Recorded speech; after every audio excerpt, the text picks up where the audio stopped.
Hello friends, मेरा नाम शिप्रा भटनागर और आप सभी का मेरे चैनल पे बहुत बहुत स्वागत है। फ्रेंड्स, आज हम एक बहुत इंटरेस्टिंग बुक की समरी को पढ़ेंगे जिसका नाम है रियल लाइफ मनी, जिसको क्लियर सील ने लिखा है और उनके अकॉर्डिंग हमें अमीर नहीं वेल्दी बनना चाहिए। तो वो हम कैसे बन सकते हैं वो हम इस बुक में देखेंगे। इस बुक में कुछ पॉइंट बताए गए हैं कि लोग अपनी फाइनेंशियल फ्रीडम को कैसे अचीव कर सकते हैं। दूसरा, इंस्टाग्राम भी कहीं ना कहीं हमारी फाइनेंशियल फ्रीडम को अचीव करने में बहुत ज़्यादा प्रॉब्लम क्रिएट करता है और हम अपने किराए के घर में भी बहुत अच्छे से खुश रह सकते हैं। तो चलिए देखते हैं। तो पैसा कमाना बहुत आसान होता है, लेकिन पैसा कमा के अमीर बनना थोड़ा डिफ़िकल्ट हो जाता है, क्योंकि हम सबको पैसा कमाना तो आता है, लेकिन पैसों को सही तरीके से इन्वेस्ट करना और सही जगह पे लगाना ये हम सबको नहीं आता है, जिसके कारण बहुत सारे लोग पैसा तो अच्छा कमाते हैं लेकिन वो अमीर और कामयाब नहीं बन पाते हैं। इसी वजह से बहुत सारे लोगों को अपने एटीएम का बैंक बैलेंस चेक करने में भी शर्म की फीलिंग होती है, क्योंकि वो कमाते भी अच्छा है और कमाने के साथ खर्च भी बहुत अच्छा करते हैं, लेकिन सेविंग के नाम पर या इन्वेस्टमेंट के नाम पर उनका बैंक बैलेंस निल होता है। ऐसा निवेश करने के बारे में कोई प्रॉपर प्लानिंग नहीं होती और जिसके कारण हमारी लाइफ में बहुत सारी प्रॉब्लम्स क्रिएट हो जाती हैं। इन्हीं सारी प्रॉब्लम्स के इर्द गिर्द ये किताब घूमती है और उसका सॉल्यूशन प्रोवाइड करती है। और इसमें राइटर ने इसके 12 चैप्टर कवर किए हैं और एक इसका समरी चैप्टर है, तो टोटल 13 चैप्टर में उन्होंने अपनी बात कही है कि किस तरीके से हम पैसे को मैनेज करके कम पैसों में भी खुश रह सकते हैं और अपने पैसों को और ज़्यादा इन्वेस्ट करके अमीर और कामयाब बन सकते हैं। तो चलिए स्टार्ट करते हैं। चैप्टर में बताया गया है कि रिच और पुअर में सही फ़र्क जानना। अक्सर हमारे समाज में दो कैटेगरी होती है, एक अमीर वर्ग होता है और एक बिल्कुल गरीब वर्ग होता है, लेकिन इसके बीच का जो वर्ग होता है यानी मिडिल क्लास, वो अक्सर अपनी छोटी छोटी ज़रूरत और खुशियों के लिए सफ़र करता है। ज़्यादातर प्रॉब्लम्स या मिडिल क्लास के साथ ही होती हैं, क्योंकि वो ना तो ज़्यादा अमीर होते हैं और ना ही वो बहुत ज़्यादा गरीब होते हैं, तो इसलिए जितनी भी प्रॉब्लम्स होती हैं वो इनके साथ होती है। ये बुक हमें ये भी सिखाती है कि कैसे लोअर मिडिल क्लास की लिमिटेड लाइफ से निकल के लाइफ की रियल मनी को अचीव करके हम रिच लोगों की इस लाइफ में जा सकते हैं। ये तरीके से हम अपनी फाइनेंशियल एजुकेशन को लेके फाइनेंशियल प्लानिंग करके हम अपने खर्चों को मेंटेन करके हम अमीर और कामयाब बन सकते हैं। राइट, क्लेयर के पेरेंट्स सेपरेट हो चुके थे, लेकिन दोनों का सपोर्ट हमेशा क्लेयर के साथ रहा, इसलिए उन्होंने हर तरह की लाइफ को एंजॉय किया है। लोअर मिडिल क्लास की लाइफ को भी देखा है और एक रिच क्लास लाइफ को भी उन्होंने देखा है। उनके पेरेंट्स उनको बहुत महंगे तोहफे और ये सब तो उनको नहीं दे सकते थे, लेकिन जब भी उनको किसी चीज़ की ज़रूरत पड़ती थी तो हमेशा उनके साथ मॉरली उनके साथ खड़े रहते थे, हमेशा उनको सपोर्ट करते थे, जो उनके लिए सबसे ज़्यादा बेस्ट गिफ्ट होता था। लाइफ में वर्क और रिलेशनशिप के बीच में बैलेंस करना बताया उन्होंने। रियल लाइफ मनी उनको समझाई कि किस तरीके से हम अपने रिश्तों को इम्प्रूव करके हम अपनी लाइफ में बहुत तेज़ी से ग्रो कर सकते हैं और हम छोटी छोटी चीज़ों में भी खुशियों को अचीव कर सकते हैं। अक्सर आपने देखा होगा कि हम जब छोटे थे तो अपने नानी नाना के घर जाते थे या दादी दादा के घर जाते थे, तो वहाँ हमारे बहुत सारे कज़न्स भी होते थे। अभी आजकल तो वो ट्रेंड नहीं है, लेकिन पहले जॉइंट फैमिलीज होती थी तो सारे भाई बहन रूखी सूखी रोटी खा के भी खुश रहते थे और अच्छे से एंजॉय करते थे और उन्हें किसी लग्जरी की या किसी चीज़ की भी ज़रूरत नहीं पड़ती थी। तो हमारी रियल लाइफ मनी हमारी हैप्पीनेस है, हमारी वो समझ है जो ये विकसित करती है कि कैसे हम कम पैसों में भी खुश रह सकते हैं। इसी प्रकार उनके पेरेंट्स ने उनको ये भी समझाया कि कैसे वो अपने पर्सनल और फाइनेंशियल इशू को खुद सॉल्व करें। उनको एक बेसिक समझ दी, उन्हें कैसे बेहतर इंसान बनाए। ये सब एक अलग क्लास होता है जो मिडिल क्लास अपने बच्चों को सिखाता है। तो चलिए फ्रेंड्स, आइए ये देखते हैं कि कैसे हम गरीब मिडिल क्लास परिवार की लिमिटेड लाइफ से निकल के अमीर लोगों की लिमिटलेस लाइफ को अचीव कर सकते हैं। नेक्स्ट चैप्टर में उन्होंने बताया कि हमारे पास दो तरह की फीलिंग्स होती हैं जो हमें बताती हैं, एक हमारी शर्म की होती है, एक हमारी गिल्ट की होती है। ये कैसे, चलिए इसको एक एग्जाम्पल से समझते हैं। एक आदर्श परिवार क्या माना जाता है? आदर्श परिवार माना जाता है जिसमें हस्बैंड वाइफ दोनों वर्किंग हो और उनके 2 बच्चे हों। लेकिन किसी कारण से अगर उस परिवार का कोई एक सदस्य अगर अपने शौक पे, अपने ज़रूरत पे ज़रूरत से ज़्यादा खर्चा कर देता है तो वो गिल्ट से भर जाता है। उसको ये बात बहुत बुरी लगती है। जैसे कि क्लैर बताती हैं कि जब वो 21 साल की थी तो उनके फादर एक्सपायर हो गए। उनको वसीयत में 10,000 पाउंड मिले थे, लेकिन तब उनको इतनी समझ नहीं थी और उन्होंने एक लग्जरी हॉलीडे पे उस सारे पैसों को खर्च कर दिया, जिससे उसकी फाइनेंशियल अर्थव्यवस्था चरमरा गई और ये गिल्ट उनको काफ़ी दिनों तक रहा, जिसके कारण वो डिप्रेशन में भी चली गई। उनको लगा कि काश वो इन पैसों को बचा के इन्वेस्ट करके अपने लिए कुछ और अच्छा प्लान कर सकती थी। तो फ्रेंड्स, अक्सर ऐसे ही फीलिंग्स हमारे साथ भी चलती है। एक हमारी शर्म की होती है, एक हमारी गिल्ट की होती है। मान लीजिए एक परिवार में जो कि एक बिल्कुल मिडिल क्लास दौर से गुजर रहा है, जैसे तैसे बचा के उसने एक गिटार खरीदा क्योंकि वो एक ज़रूरत थी। अब वो गिटार क्योंकि उसकी बचत से ज़्यादा और उसकी फाइनेंशियल सिचुएशन से कहीं ज़्यादा महंगा था, तो उसको ये हमेशा इस बात का गिल्ट रहता है कि उसने उस चीज़ को जैसे तैसे अरेंज तो कर लिया, वो गिटार उसने खरीद तो लिया, लेकिन शायद उसका काम उस गिटार के बगैर भी चल जाता। तो यहाँ पर राइटर ने गिटार का एग्जाम्पल दिया है और इस गिल्ट के चलते वो क्या करता है कि उसको जाकर वापस कराता और अपने पैसे वापस ले आता है।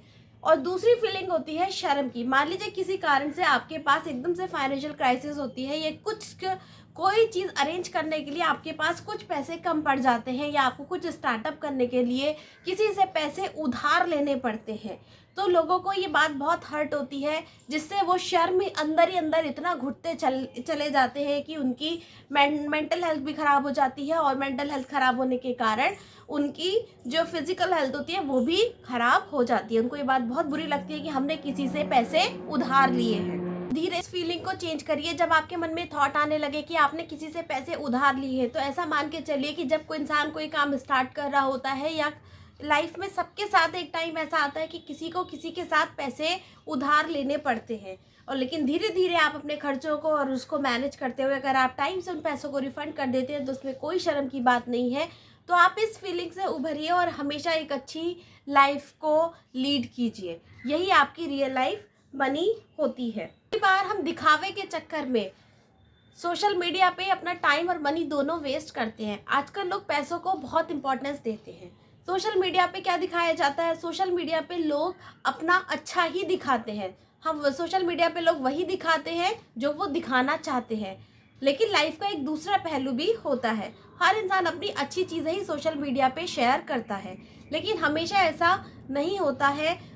उसके विपरीत भी कुछ और होता है। बताते हैं कि जब उनकी डिलीवरी हुई तो उन्होंने काफ़ी टाइम घर पर बिताया और उनका ज़्यादातर समय सोशल मीडिया पर बीतता था, और सोशल मीडिया पे वो इतना सुंदर इंटीरियर, इतना सुंदर घर देखती थी कि उनकी भी उस तरह का इंटीरियर करवाने की इच्छा हुई। हालांकि उनकी फाइनेंशियल कंडीशन बहुत अच्छी नहीं थी, लेकिन क्योंकि वो दिखावे की दुनिया से इतना प्रभावित हो रही थी, सोशल मीडिया पे इतना टाइम स्पेंड कर रही थी कि उनको लगा कि उनका भी घर उतना ही खूबसूरत होना चाहिए। उतना ही उन्होंने इंटीरियर कराया और इसलिए उन्होंने लोन भी लिया और अपने बहुत सारे पैसे उस इंटीरियर पे खर्च कर दिए। खर्च करने के बाद नो डाउट उनका घर वैसे लगने लगा जैसा कि क्लेयर चाहती थी, लेकिन इसके बाद उनको बहुत सारी फाइनेंशियल प्रॉब्लम से जूझना पड़ा, क्योंकि हमारे देश में मैन और वुमेन की फाइनेंशियल सिचुएशन में भी बहुत फ़र्क होता है, और ख़ासकर तब जब लेडीज़ एक बच्चे की मम्मी बनती है तो उसको उसके बाद उसकी जो सैलरी होती है वो आधी हो जाती है, बिल्कुल ना के बराबर होती है। यूके वगैरह में, इन कंट्रीज़ पे तो बहुत ही ज़्यादा असर पड़ता है। वहाँ पर जो प्रेग्नेंट लेडीज़ होती हैं या जो मदर बनती हैं, उनको जल्दी नौकरी भी नहीं मिलती, और अगर मिलती भी है या कोई प्रोजेक्ट मिलता है तो बहुत कम पैसों पर मिलता है। तो सोशल मीडिया पे टाइम स्पेंड करने से अच्छा है कि हम कुछ क्रिएटिव काम करें और अपनी इनकम को बढ़ाने का कोई दूसरा रास्ता ढूंढें और अपनी पुअर सोच से अमीर सोच की तरफ मूव करें। इसका 4th चैप्टर कहता है कि आपकी मेंटल हेल्थ ही है रियल मनी।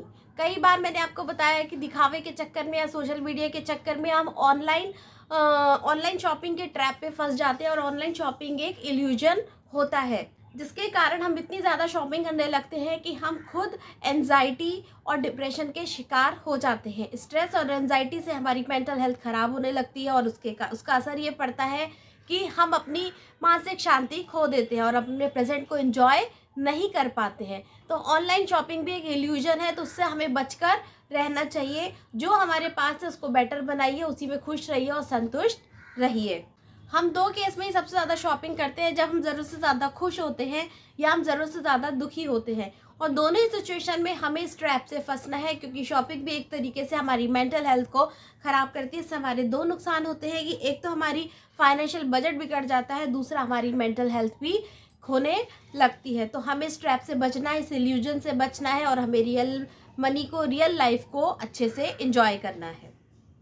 किसी से इन्फ्लुएंस होकर कभी भी खुद को ना बदले। दूसरों की अच्छी आदतें अडॉप्ट करना अच्छी बात है, लेकिन उनकी बुरी आदत को अडॉप्ट करना बिल्कुल अच्छी बात नहीं है। हो सकता है आपको यहाँ से दूर के ढोल सुहावने होते हैं, यहाँ से देखने पर उसकी लाइफ बहुत अच्छी लग रही हो, लेकिन अगर आप सचमुच कुछ सोशल मीडिया से सीखना चाहते हैं तो कुछ किसी की लाइफ में वैल्यू ऐड करना सीखिए, या कुछ क्रिएटिव या नया कुछ करना सीखिए। भगवान ने आपको भी बहुत कुछ दिया है, तो उसके लिए थैंकफुल रहिए, अपनी ब्लेसिंग्स को गिनिए और भगवान का लाख लाख शुक्र मनाइए। हो सकता है जो आपके पास हो वो सामने वाले व्यक्ति के पास ना हो, तो कभी किसी से कोई कंपैरिजन मत कीजिए, किसी को देख के खुद को मत बदलिए, क्योंकि आपके पास जो है वो भगवान ने सबसे अच्छा दिया है। हो सकता है आज आपकी बालकनी से जो मॉर्निंग व्यू है वो बहुत अच्छा लगता हो, उसको देखिए, चिड़िया का चहचहाना देखिए, ये सब भी आपको बहुत ही प्यारी हैप्पीनेस देती है और बहुत अच्छा लगता है। मन के सुकून से बढ़कर लाइफ में कोई भी रियल मनी, रियल वेल्थ नहीं होती है। वैसे भी कहा जाता है हेल्थ इज़ वेल्थ, इसलिए अपनी हेल्थ पे ज़्यादा फोकस करिए। अगर वास्तव में कोई चीज़ बहुत ही नेसेसिटी है और आप कुछ खरीदना चाहते हैं, तो उसके लिए एटलीस्ट 24 घंटे का वेट करिए। मान लीजिए आप मार्केट में गए और आपको कोई भी चीज़ बहुत ज़्यादा पसंद आ गई, तो आप उसके लिए 24 घंटे का वेट करिए। जब आप 24 घंटे का वेट करते हैं तो आपको इतना तो समझ आ जाता है कि क्या वाकई में वो चीज़ मेरे लिए बहुत ज़रूरी है, क्या मुझे सच में उसमें पैसे इन्वेस्ट करने चाहिए। अगर वो सच में आपकी लाइफ में वैल्यू ऐड कर रही है और सच में उसके बगैर काम नहीं चल सकता, तो बेशक आप 24 घंटे के बाद उसको थोड़ा सा प्लानिंग, बजटिंग करके आप उसको खरीद लीजिए। और ख़रीदने के बाद कभी गिल्ट फील मत कीजिए। लेकिन अगर आपको 24 घंटे के बाद ज़रा सा भी डाउट आ जाता है कि नहीं, इसके बगैर काम चल सकता है, इससे मेरी फाइनेंशियल बजट बिगड़ सकता है, तो कोशिश करिए उसको अवॉइड कीजिए। फिर ऐसा काम मत करिए जिससे आपकी मेंटल हेल्थ ख़राब हो जाए। अगर आपको 24 घंटे के बाद जवाब नो में आता है, या ऐसा आता है कि नहीं, इसकी अभी हमें इतनी ज़रूरत नहीं है, तो वो पैसे आप बचा के अपने इन्वेस्टमेंट में लगा सकते हैं, जिससे आपकी वेल्थ भी इंक्रीज़ होगी। कुछ लोगों के लिए सबसे बड़ा ऑब्सेशन उनका खुद का घर होता है। वो अपनी सारी जमा पूंजी अपने घर खरीदने पे लगा देते हैं, और किराए के घर पे रहना उनको एक शेम फील होता है। उनको लगता है कि अगर उन्होंने 35 की एज तक घर नहीं खरीदा है तो शायद उनसे ज़्यादा नाकामयाब इंसान कोई नहीं है। लेकिन हम आपको बताएं, घर खरीदना कोई बहुत अक्लमंदी नहीं होती, क्योंकि हर महीने आपको उसका मेंटेनेंस देना पड़ेगा, टाइम टू टाइम उसको मेंटेन कराना पड़ेगा, उसका डेंटिंग पेंटिंग का खर्चा। किराए के घर के भी बहुत बेनिफिट होते हैं। आप टाइम टू टाइम कम पैसों में अपना घर बदल बदल के रह सकते हैं, नई नई लोकेशन पे रह सकते हैं, अपने वर्क प्लेस के हिसाब से रह सकते हैं, और बहुत सारे बेनिफिट भी होते हैं। कुल मिला के 100 बात की एक बात कि आपको हर हाल में खुश रहना है। अगर आपके पास अपना घर खरीदने के पैसे हैं तो भी अच्छी बात है, और नहीं है तो भी अच्छी बात है। किसी भी चीज़ से इतना अफेक्टिव मत होइए कि आप शेम से घिर जाए और आपकी मेंटल हेल्थ ख़राब हो जाए। किराए के घर में रहना कोई शेम की बात नहीं होती है, बल्कि बहुत सारे बेनिफिट्स होते हैं। तो उन्होंने ये बताया कि ये सारी प्रॉब्लम्स होती हैं जिसकी वजह से लोग एक्स्ट्रा पैसे खर्च करते हैं, अपनी क्षमता से ज़्यादा लोन लेके खर्चा करते हैं। लेकिन अब उन्होंने बताया कि डेब्ट से कैसे बाहर निकले। इसके आने वाले जो 4 चैप्टर्स हैं वो आपकी फाइनेंशियल कंडीशन को इम्प्रूव करने में हेल्प करेंगे। सबसे पहले तो हमें अपना डेब्ट जल्द से जल्द क्लियर करना चाहिए। डेब्ट से कैसे बाहर निकले?